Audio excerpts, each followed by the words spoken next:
quiere tus besos. Rosalinda, Rosalinda.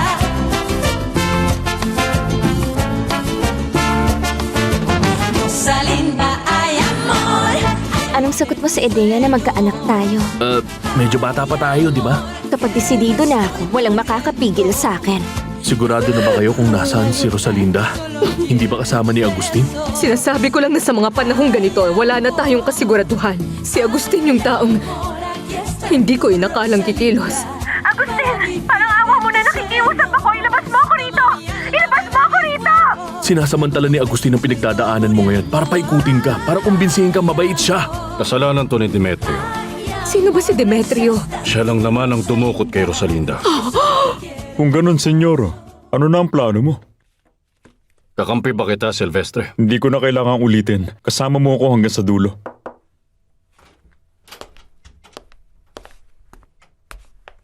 Salamat. Agustin, pasensya na bigla akong dumating ng walang pasabi. Ayos lang, ituring mong bahay mo to, Soledad. Maupo ka. Salamat. Gusto niyo po ba ng maiinom, senyora? Ayos lang ba kung ipaghahanda mo ako ng kape? Sige po, dadalin ko kagad. Salamat. Pumunta ako rito kasi hindi ko na talaga kinakaya tong kaba. May balita ka na ba? Oo, makikipagkita na ako. Mamaya sa kapatid ko. At anong kasunduan yung dalawa? Yun ang pag-uusapan namin mamaya. Huwag kang mag-alala, Soledad. Agustin, dinala ko lahat ng meron ako. Nandito yung mga kwintas ko, wedding ring ko at saka yung ipon ko. Alam kong hindi kalakihan ito pero baka sakaling makatulong. Nag-usap ulit kami ni Agustin. Magkikita kami mamaya. At ano pong tinanong niyo sa kanya, senyor? Baka lang kung pwede namang malaman. Alam mo namang matagal na kaming may bangayan tungkol sa hati ng lupa namin. Sa kanya ay mas maganda. Pero kasi senyor, parang sumusobra ka naman na talaga. Pantay naman ang mana na binigay sa inyong dalawa ng papa ninyo. Ikaw rin tong nagbenta ng lupa sa tabi ng ilog sa iba. Tapos pati ngayon gusto mong kunin ang lupa ng kapatid Hindi ko mo kayang bibig mo! Sino nagsabing may karapatang kahusgahan ako? Gagawin ko kung anong gusto ko. At wala akong kailangan paliwanag sa kahit kanino. Paliwanag? Narinig mo? Kunin mo na to, Soledad. Hindi mo namang kailangang isuko yung mga bagay na sobrang mahalaga sa'yo. Wala nang mas mahalaga pa sa akin kundi ang anak ko. Alam ko naman yan. At gusto kong malaman mong mahalaga din si Rosalinda para sa akin. Kaya tanggapin mo na to. Pakiusap lang. Gusto ko lang makatulong kahit papaano para mabawi ang anak ko. Kung ikagagaan ang loob mo, tatanggapin ko to. Ayokong ubusin ang oras mo. Ang hiling ko lang naman, sabihan mo agad ako pag may nalaman ka na. Salamat.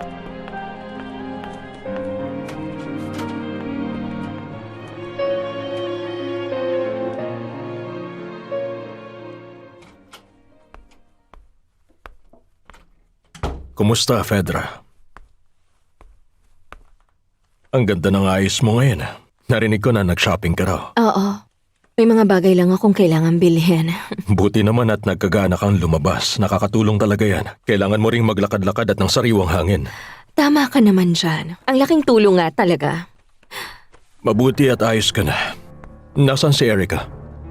Pumunta siya sa park kasama si Alcira at yung driver. Pero baka pabalik na rin sila. Kasama ba nila si Veronica? Hindi. Dahil wala na si Veronica dito sa bahay. Bakit naman? Di ko masasagot yan. Umalis siya na. Hindi nagsasabi. Silvestre, Bakit po, senyor? tatanungin kita ulit. Sigurado ka bang gusto mong sumama sa akin? Senyor, utang ko sa kanya kung anong meron ako. Gusto ko lang ibalik ang utang na loob na meron ako sa kanya. Maaasahan talaga kita. Salamat, Silvestre. Sabihan mo na mga tauhan natin. Aalis na tayo.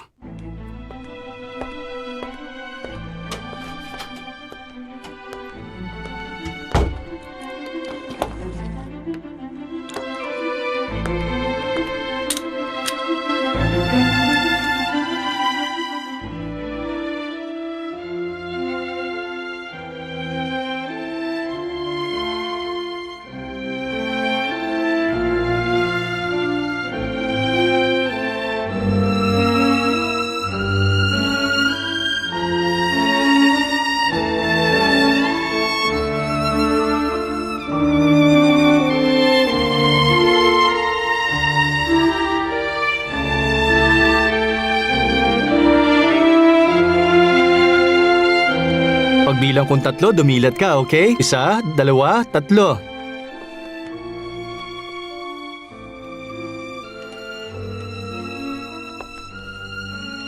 Nagustuhan mo ba? Ay, oo naman, sobra. Kung ganun pala di tapos na tayo. Ay, maraming salamat. Walang anuman. Sana masurpresa mo ng bongga ang asawa mo. Ay, oo naman. Ingat ka.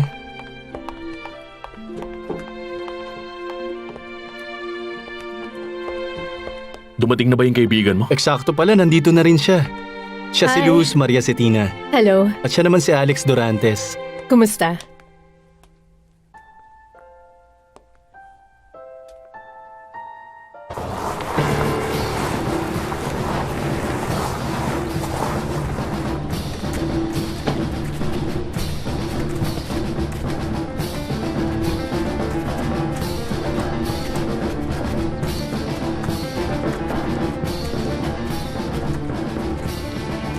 Ayos na lahat?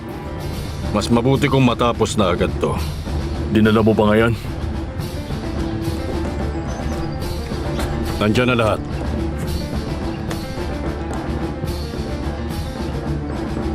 Mabuti. Tulad ng dati, maayos at maaasahan ka sa mga pustahan. Ngayon na sa'yo na ang rancho. Siguraduhin mong kikita ito. Pinagbibintangan mo ba ako? Mali, hindi ganyan ang ibig kong sabihin. Alam mong ginagawa kong sa tingin kong tama para maging maayos ang lahat. Hindi ko maintindihan kung bakit umalis si Veronica nang walang paalam. Hindi ka na dapat nagulat pa. May mga taong hindi marunong magpasalamat. Hindi. Hindi, iba si Veronica. Siguradong meron siyang rason. Oo, pwede rin. Nabanggit ni Georgina na meron daw siyang anak na matagal niyang hindi nakita. Siguro tinawagan siya o siyang pumunta mismo. Kung ganon, kung umalis siya para hanapin ang uniko iho niya, naiintindihan ko. Makikita mo sa kanyang sobra siyang nagdusa. Pero paano nangyari yun, Veronica?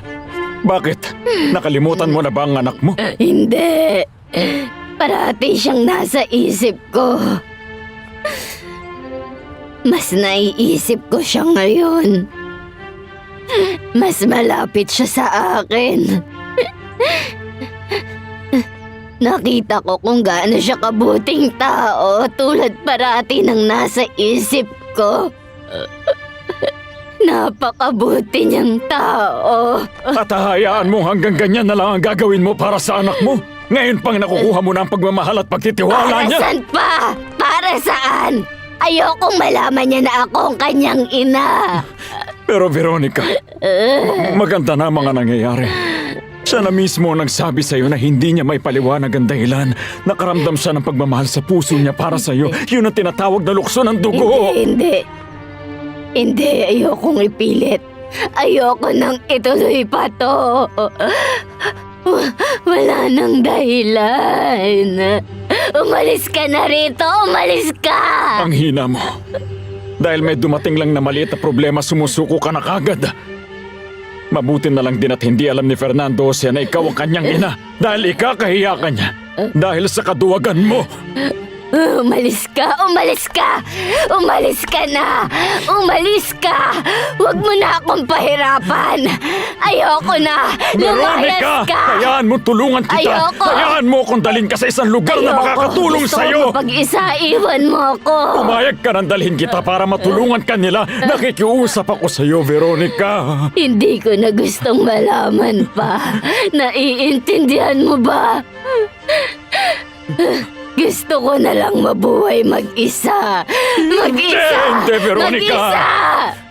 Dahil yan ang kapalaran ko, ang mag-isa sa buhay. Kaya umalis ka na. Patawarin mo ako. Subukan mong intindihin. Buksan mo to, Veronica! Huwag mo namang palampasin ang pagkakataong ito. Veronica! Ako sa'yo, Veronica! Buksan mo to! Sobrang nag-aalala ako, Javier. Hindi ko kinakaya na maghintay ng ganito. Minaong kasolidad, magtiwala tayo dahil Diyos nang bahala. Sa tingin mo ba makikipag-ayos si Agustin sa kapatid niya? Paano kung hindi na nila siya pakawalan? Hindi ko alam kung anong gulo meron sa magkapatid na yon. Pero kung hindi pa nila pakakawalan si Rosalinda ngayong araw, dediretso na ako sa mga pulis at walang kahit na With Monday.com's intuitive work management platform, Rosalinda ngayong araw. Dediretso na ako sa mga pulis at walang kahit na sinong makakapigil sa akin.